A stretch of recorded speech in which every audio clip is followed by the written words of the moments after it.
All right, today we're going to do two things. This should be a lot of fun, and not just like fake pretend fun. I think you actually will enjoy this. We're going to be talking about what are the parts of speech used for. Right. And now that I asked that question, good question by me, what are they used for? Like, why do we learn those? Who remembers the last time they thought about the parts of speech or were taught it? Right? I'd say crickets, but it's the iced coffee maker going here that I'm hearing. It'd be percolating, yo. So, all right, parts of speech. Y'all are familiar with them, right? Yeah. Right. Hey, I say this to every class, and then I hate pre-tests because they're super boring, and then it's a lot of data for me to pick through, and it bores you, and then it bores me. I don't like that either. So I came up with a really creative way to do this. We're going to talk first about what are the parts of speech used for and try to answer why you need to learn them. Then we're going to do a sort of Kahoot. And basically what I'm doing is I'm trying to trick Kahoot into giving me the data I want as a whole class instead of individual. It gives you the option to do surveys on Kahoot. So it'll go like wacky on your phone with saying correct or incorrect, even though you might have missed it or got it right. You can ignore that. But the cool thing it will do is it'll actually let me download into a spreadsheet the whole class's answers. So I can like pull up question 1 and it'll give me a bar graph of how many people answered each one. And it'll tell me how long it took them to answer. So what I get really quickly over these 10 questions we're going to do is a snapshot of which ones we got wrong as a class the most, which ones we got right the most, how many people are answering what on each question. And it'll let me know with this class where we struggle. So I don't plan my lessons in a way that wastes your time reteaching things that you've got memorized, but I also don't skip over something that everyone is struggling with, and I don't find out until we take a test at some point. I'd rather know that now than when we do some sort of assessment. But that leads us to the 3 circles. All right. If you remember back at the beginning of the year, I stole this from Simon Sinek because it just works so well for so many things. I used this last year in basketball. They're going to hear it again this year in basketball because it's that relevant. And notice how things kind of look like a target on here? Yes? No? Yeah. There's a spirit. Okay. Ideally, you want to hit where on the target? Dead center. Dead center. That's the same on here. So when he spoke in his TED Talk, he talked more about organizations. But I think almost as an individual, as I talked to you about that before, you need to take control of your own learning. Okay, learn the things you want to learn, use it how you want to use it, and make it applicable to you in your life. So when I look at this, that kind of needs to be at the center of your learning. All right. And when we start on the outside, let's just look at it's called the what. This is what we learn, in school. And I know almost every single student does this. You know how I know everyone learns what they need to learn? How? Almost everybody graduates at some point. Some people are done in 3 years. Most take 4. Some people take 5. Some people come back later and they get like a GED or something like that. But one way or another, it tells me that almost everybody, not everyone, but almost everybody eventually learns what they need to learn. Okay. Okay, this is going to be the same for almost everybody. Okay, this is going to be different. Now is the how. Okay, some people know how to learn and how you learn. All right, people learn quite differently. If you went to teaching school, I'll call it that. If you went to teaching college, they talk a lot about what's called pedagogy, which is like a method for doing things, particularly in instructions. This is like my philosophy on blank, okay, to teach. So in one of my pedagogical classes, that's a fun word to use at dinner later, one of my pedagogical classes talked a lot about different learning styles and specifically like different intellects.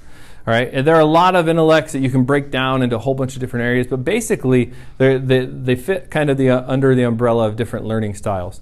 Some people, all right, learn by listening. I know people who someone will tell them directions somewhere, or they'll hear someone say it, and then they can repeat the whole thing back 20 minutes later. Okay, you can tell me something, and I say, okay, yeah, I'll go get that for you. And I get to the door, and I'm like, I have no idea what you told me. What'd you say? Yeah, because I just don't, some things, unless it's got something else attached to it, I'm not a great auditory learner. All right, some people learn by seeing. All right, what do you think type of learning is that? Hands-on. Reading. If you learn by seeing someone do something, or seeing I think a couple of you said it. Visual learners. So if you can hear someone give instructions and you're like, got it, and I go and do it, you have a strength in auditory learning. If you see something done and then you can go do it after watching it, that's a strength in visual learning. So if you're one of those people who can open up instructions and they didn't bother writing anything, they just drew pictures of like the misshaped person that they had to fit on the page, but like you can nail it, 'cause you might be a visual learner. All right, if you're a visual learner, you might be someone who takes things apart to see how they fit together, and you're able to put them back together just by looking at it. All right, those people who are strengths in visual learning. A lot of studies have shown that the best way to learn is to combine as many styles as possible, which is why YouTube is like the do-it-yourself how-to for everything. If I want to learn about changing brakes on a car, I can go and talk to a mechanic, and he can tell me how to do it, and I can learn it that way. All right, if I want to learn by watching, I can look and see, drawings of someone doing it and put the pieces together and do that. But if I combine them both and look at a video on YouTube that's an instructional thing, all right, or someone's talking and they're doing it, I get a greater understanding from that. But then I can take it a step further. What if I read it? All right, so if I read it and it comes with instructions, step 1, blank. I can watch someone do it, I can hear them explain it, and I read it. Okay, now I got a better chance of retaining it because I'm pulling in from different learning styles. Okay, now what about the big one for me, because this is my style of learning? I call it kinetic. It might actually be called something else, but to me it's kinetic learning, which is just learning by doing. I typically don't know something until I do it. All right, and think of it like this. I can watch someone take a jump shot and learn from watching them in basketball. I can have someone tell me like, hey, you need to do this, and I can learn by listening. I can read something someone wrote on it. I can watch a video of it. But until I go and do it myself over and over again, and really get that in my muscle memory, I haven't quite learned it. So for me, actually doing things helps me. That's kinetic learning. And I can break that down. I can continue to break this down in all kinds of different learning styles because there are a lot of them. But the ones that I mentioned are some of the major ones. And that's our how. So, what do you learn? Well, we're going to learn about the parts of speech. Okay, how do you learn it? Well, what's your learning style? What are the learning styles? What are ones that you can take advantage of to use to make this relatable and applicable to you? And then the one that you shouldn't even bother learning the parts of speech if you can't answer this one. Why? Why? What's the purpose? All right, and I know I've talked to you about that a lot before. I hated that. 7th grade would come around, raise my hand. I'm not trying to be, I'm not trying to be a pain in the butt, smart aleck, but I'm just looking at this. I'm like, I'm never going to use. Right, but why do I need to learn this? And whoever you ask that to, you're not getting a nice answer. They're going to get defensive. They're going to try to prove to you that you need to know it. They're going to take it personal, but it's actually a good question. When little kids learn to talk, Amira's going to pick this up someday, and the moment she does, it's over. But the moment we start learning to talk and we want to learn things, we start to question everything around us to help us understand, and we start out with why. And then that's our best tool is you look at, well, why? Oh, okay. And you learn from it. And you learn from your experiences. Oh, that happened because of this. That's why this happened. And then all of a sudden we tend to get to school and we ask why, and we get yelled at for asking why. It's a valid question. It is. And when I go to teach, I won't get mad if you ask that. If you ask me while I'm trying to get something done before the bell, or you're doing it to be funny, I might get irritated. But the bottom line is if I can't answer that why question, I'm not even bothering teaching it to you. All right, so if you ask me that, I'm going to have a why answer for you. All right, and then more importantly, you need to have a why answer for yourself because my reason for teaching it to you might not be the same reason that you need to know it. All right, so yes. Would you mind being my college teacher? Right. I remember that. It can be a struggle. Yeah, but from 7th, I hated in 7th grade getting that. The answer to that question was always because you need to know it for 8th grade. Because you need to know for this, or because I said so, or because otherwise you can't pass without it. Well, all those are terrible answers. They are. Right, yeah, and now it might be true, it might be right. You might need to know this to go to 8th grade, or you might need to know this for your career. But I'm freaking 12. Why don't you know what I mean?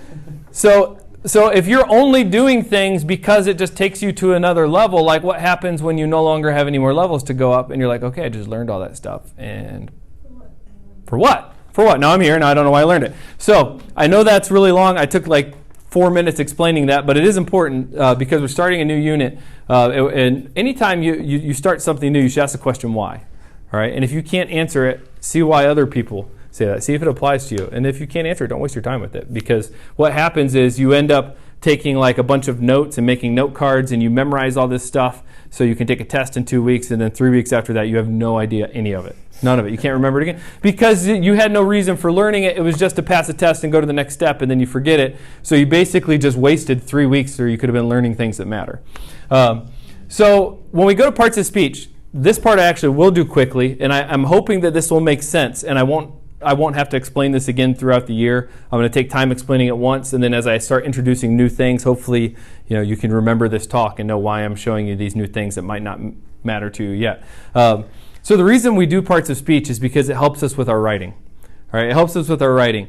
Our end goal is to be able to take our writing, to be able to change sentence length, sentence style, word choice, punctuate correctly, work on flow, edit and revise, and do all that stuff. And believe it or not, it starts with knowing what a noun is.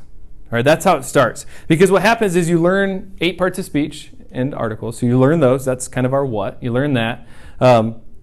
Once we learn what they are, we learn how they work and how they function. All right, so that's really what we're going to focus on. What are the functions of these parts of speech? Once you know that, you're golden, because our next step is finding subjects and verbs when we get into grammar.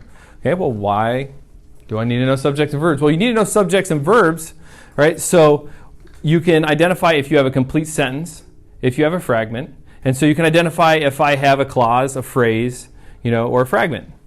Right? Okay, okay, so I got that. Now I know clause, fragment, and all that stuff. Why do I need to know that? Okay, well, because now that you know this, we can talk about the different types of clauses and phrases. Specifically, 2 of the really important types of clauses, dependent and independent, or subordinate and main. Because once I know those, I know everything I need to know in order to change my sentence structure. So I can now learn what goes in a simple sentence, 1 independent clause. Okay, what goes in a compound sentence, 2 independent clauses. What goes in a complex, an independent and dependent clause. Okay, what goes in a compound complex? At least 2 independent clauses and 1 dependent clause. All right, so now when you look at that writing and you tell me, well, this goes on and on, I don't know how to, I feel like these are too long, or all my sentences seem short and I don't know how to combine them, well, now we know how to vary sentence structure. All right, and once we do that, the next thing you're going to ask is, did I do this right, or is this a run-on? Is this a comma splice? Is this a complete thought? All right, well, I'm glad you said, why do I need to know this? Thank you. So once you know that, we can talk about punctuation.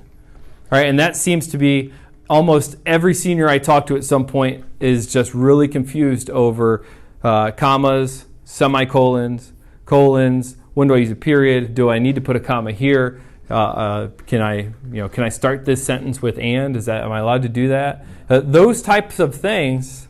So those types of things, technically, yeah, you can. Right. There's a lot of stuff we're told not to, and it just really isn't a good reason. So those are all different things that you'll be able to do once you know how to punctuate. But you can't learn how to punctuate correctly without knowing what belongs in a sentence, how to change, how to edit it. And none of that stuff's possible without knowing what a noun, a verb, an adverb, what they are and what their functions are. So that's why we start with this. And all day, and it's not just this school. When I first started teaching, I took all those jobs that were available. They're like, well, we have a job, but it'll probably be here for a year. And I'm like, I'll do it. I don't want to sit at home or sub. I'll go do it. So one of the things that I found out through doing that was in the 4 different places I've taught seniors is that no one knows the parts of speech. And it doesn't matter what level of senior English you're at. When I taught at the school before here, the teacher across the hall was teaching AP English for seniors and College Credit Plus for seniors, and they didn't know their parts of speech and had to learn them at the beginning. I had College Prep. Okay, they did not know their parts of speech. There was also a Work English for Career class, where you could get like business English and stuff like that. They didn't know them either. And since we already established we need to know them ultimately to be able to change our writing and to punctuate correctly and help develop our voice in a way that makes sense, let that sink in that nobody anywhere still knows the parts of speech. Generally, it's like, well, I learned them in 4th grade, and then almost, not every teacher, but it seems like almost every teacher I talk to higher than that says, well, they've all already learned that, so we'll talk about it a little bit, but they know that. They should know that by now. All right, but the bottom line is we don't. And I know this because you were my last class to take this Kahoot, this 10-sentence Kahoot today, and in the first 5 classes, no one has scored more than 25% on this. Okay, and this is over 10 sentences over just the parts of speech and their functions. So it is really relevant. It will help you. I've tried to come up with an activity we're going to do after the Kahoot. I wanted to come up with a really fun, engaging way for you to learn this, to be creative, without you sitting there for 2 days and taking my notes off of the board. All right, I still have them. I put them on Classroom. You can just download them or print them instead of handwriting them all down. But we're going to be making a poster for each of the parts of speech. We're doing a competition. The winners are going to go up on the wall. And your poster that you make, we should be able to look at it and understand that part of speech with no explanation, just looking at the poster. And it's got to take advantage of a picture that illustrates that part of speech in a way that makes sense. You can use words and you can use colors. All right, and I've seen some creative ones so far today. I'm going to show them to you, and it's going to be a lot of fun. So we're going to do that. We're going to start that after we do the Kahoot, and then tomorrow we're going to come in and we're going to finish that, and then start putting them up. They're on giant sticky notes that are like this big. We're going to come up and stick them across the wall and see how we did. So we'll do that before we get into our textbooks and start learning. We're going to start like the beginning of English Lit, so we can get to the Anglo-Saxons here pretty soon. And then we're going to be focusing on our writing part. This will be the grammar we'll be working on in this next unit. All right? Got it.